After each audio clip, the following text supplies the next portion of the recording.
In this video, traders, we're going to look at, should I trade every single appearance of my setup? Stay tuned. Hey guys, warm welcome to you. All right, so it's a question from a subscriber or a viewer on one of the videos, and it was, should I trade every single occurrence of my setup? Before we get into that, guys, I want you to check out our channel sponsor, the link in the description below. Subscribe, and if you want to, you can go onto the channel, you can search, and if there's some topic perhaps you're interested in, I might have done a video on it, you can see my take on it. I definitely don't have all the answers, guys, but hey, a different perspective sometimes makes you think a little bit differently, and you can move a little bit further forward. So there you go. Right, this is the question. Should I trade every single appearance of my setup? And the definite answer to that is no. You just should not do it. Now, why is that? Because let's define setup first. So for me, a setup is a chart or a candlestick pattern. You know, like this type of candlestick pattern, we've got the reversal, we've got the wick, we've got a good strong green to the upside. Not a bad little trade to take on normal conditions.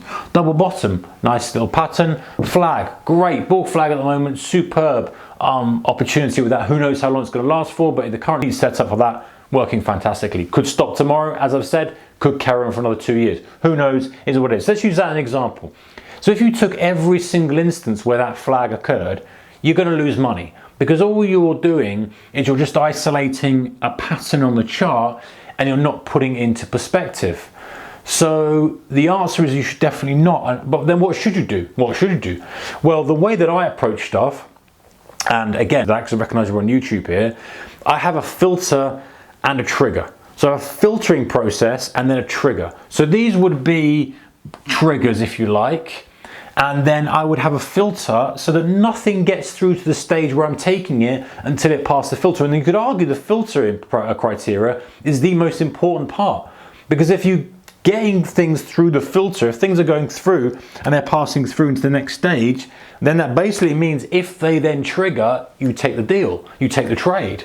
If they don't trigger, you don't take it, just pass through the filter and wait for the trigger, wait for the trigger. I've got rules and stuff that says when it drops out of that. But the important part is, and I recommend this for everybody, I think that the really good idea is to have a filtering process. And so you say, right, well, what do I need to define to allow trades through that might trigger? So an example could be, I'll only take flags on a daily chart that are at fresh highs after earnings, for example. That's far more powerful, guys, than say a market that's been range bound and then you get a flag within that. That is still that pattern. Yeah, you could still argue that's a bull flag, but the fact that you've been in a range bound environment for the past 4 months is a lot different to say, hey, bang, we've had earnings and now we're flagging here.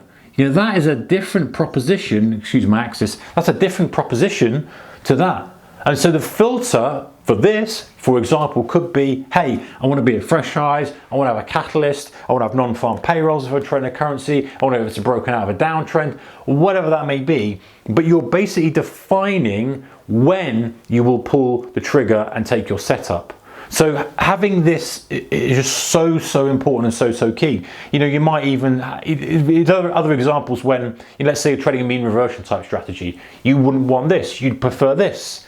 You're like, okay, I'm going to take a double bottom. I'm only going to take a double bottom at the low of a range when maybe the stochastics are oversold, when maybe whatever. You get the idea. The idea is you add in criteria. There's yes, right now it's past the filter stage, and I'll take it if I actually get the trigger set up. And the point of the trigger setup is to define the risk on the trade. The filter's okay, but the point is we have these really refined setups so we can work on as little risk as possible for the best reward possible, and that gives us a risk-reward ratio that we potentially want to achieve, the highest risk-reward ratio we want to achieve. So quick answer to that, guys, no, don't trade every single setup. Be specific about what exactly you want to see before you get your actual technical setup. Write those down as a list of rules, write those down as criteria, and then if the price or the market passes those criteria, then you can take the instance of your setup. And that will help just not get involved in stuff. It'll help you not get involved in these little things, help you not get involved in shop,